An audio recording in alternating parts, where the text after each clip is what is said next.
Hello and welcome to the daily English news program on Azərbaycan Televiziya. I'm your host, İlham, with most important events of the day.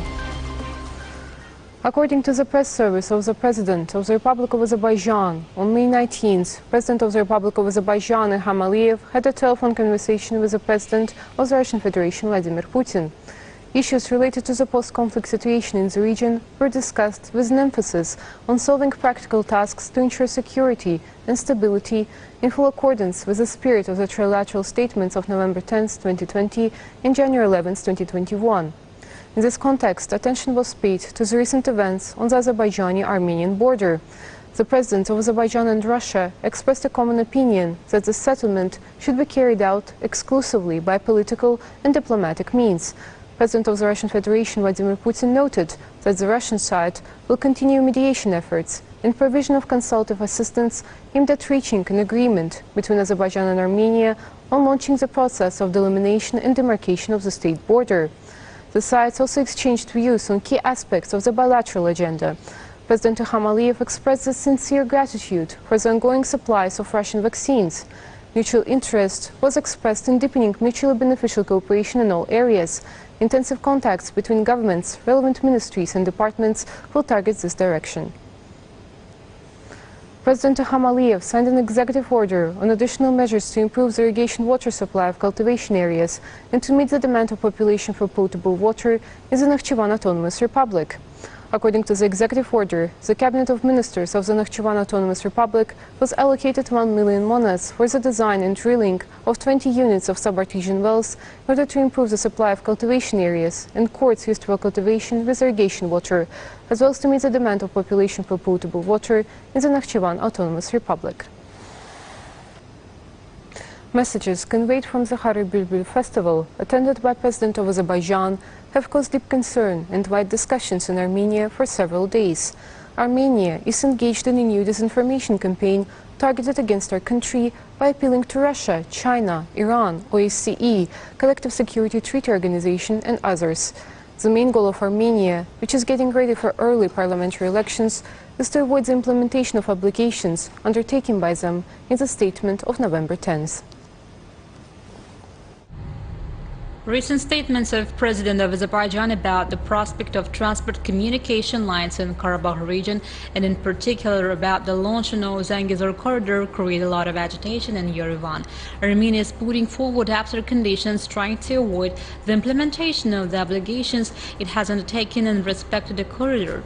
Referring to the lack of the term corridor in the statement of the 10th of November, Yerevan clearly states that it would not support the project. Most of all the Armenian officials are concerned about the words of İlham in his April interview to Azərbaycan Televiziya. The creation of the Zangezur corridor fully meets our future national and historical interest. We are implementing the Zangezur corridor whether Armenia wants it or not. If they do, it will be easier for us to decide. If they do not, we will decide it by force. Just as before and during the war, I said that they must get out of our lands or we will expel them by force, and so it happened. The same will apply to the Zangezur corridor, said President İlham Aliyev. Having suffered a bitter defeat in the 44-day war, the enemy understands that if it takes a compromising position, it will face the same fate in Zangezur issue as well, and therefore it tries to create an artificial shield by way of globalizing the problem. After acting Prime Minister Nikol Pashinyan, Minister of National Security of Armenia, Armen Grigoryan, also opting to open blackmailing, stated that they do not intend to implement the conditions in connection with Zangezur corridor.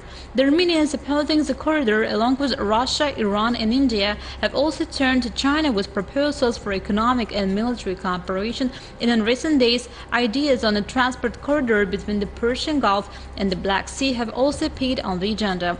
All this confirms the determination of Yerevan to sabotage the points of the act of surrender.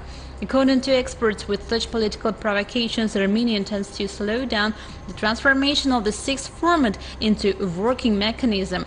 Among the issues raised in Armen Grigoryan's speech, attention is drawn to his pretentious statements about the Armenian army. It is hard to believe in Grigoryan's words that the Armenian armed formations, which raised the white flag in November of last year, have fully recovered in a short time and can resolve any issue.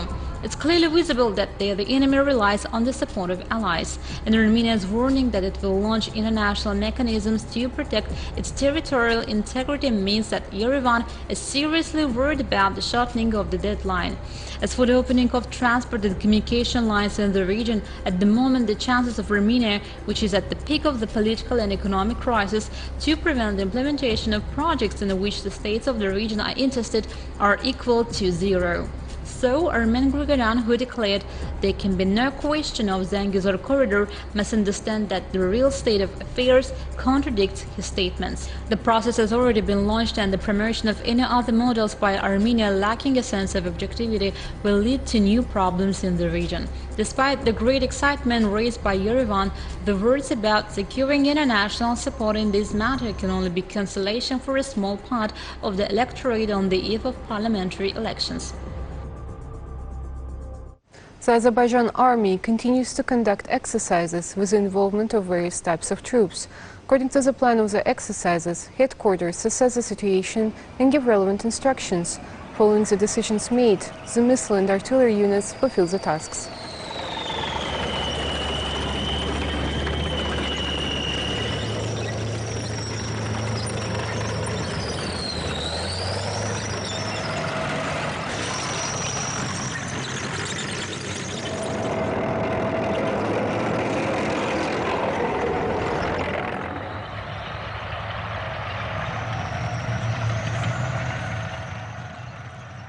On May 19th, a phone conversation was held between Turkish Foreign Minister Mevlut Çavuşoğlu and Azerbaijani Foreign Minister Ceyhun Bayramov. The ministers discussed the current situation in the region as well as issues regarding the tensions at the Azerbaijani-Armenian border.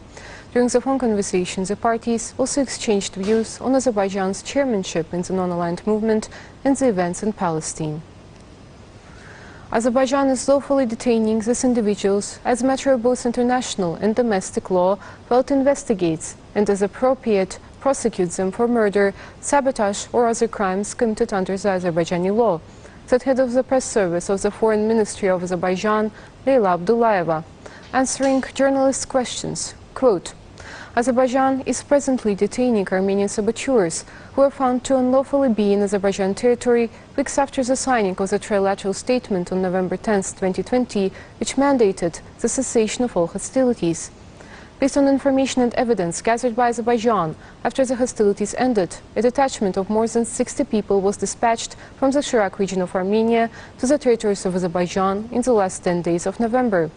This detachment launched terroristic attacks on Azerbaijani civilians and military personnel, including in late November and December 2020, killing 4 Azerbaijani servicemen and severely injuring 1 civilian.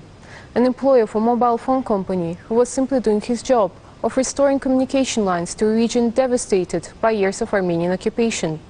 Azerbaijan is lawfully detaining these individuals as a matter of both international and domestic law, while it investigates and, as appropriate, prosecutes them for murder, sabotage or other crimes committed under Azerbaijani law.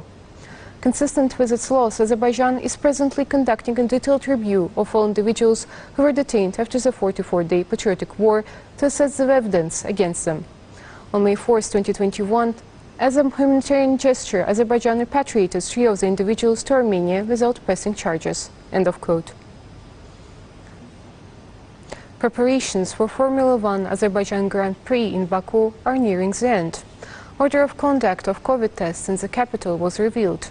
As Public Relations Director of Baku City Circuit Operating Company, Ayan Najaf stated, the testing is conducted in line with requirements for international tourism, 48 hours prior to the flight, and the results must be negative. And after arrival in Azerbaijan, testing will be carried out every 5 days before entering the territory where the competition is held. When it comes to participation of international mass media, unlike previous years, where the number reached 400 people, this year there will be a little more than 100 mass media employees. We already have information about media structures that have international accreditation, and appeals from our local press have also been accepted, added Ayan Najaf. 339 infections with novel coronavirus were registered in Azerbaijan. 1,170 people recovered after treatment and were released home. 12 people who earlier tested positive for COVID-19 died. The overall confirmed cases in Azerbaijan have reached 331,040, with 317,609 recoveries and 4,814 deaths. The number of active infections is 8,617. To detect new infection cases over the past day, 10,568 tests, and overall 3,414,614 tests have been conducted in Azerbaijan. The task force under the Cabinet of Ministers reported. That was all for the day. Thank you for being with us and see you next time.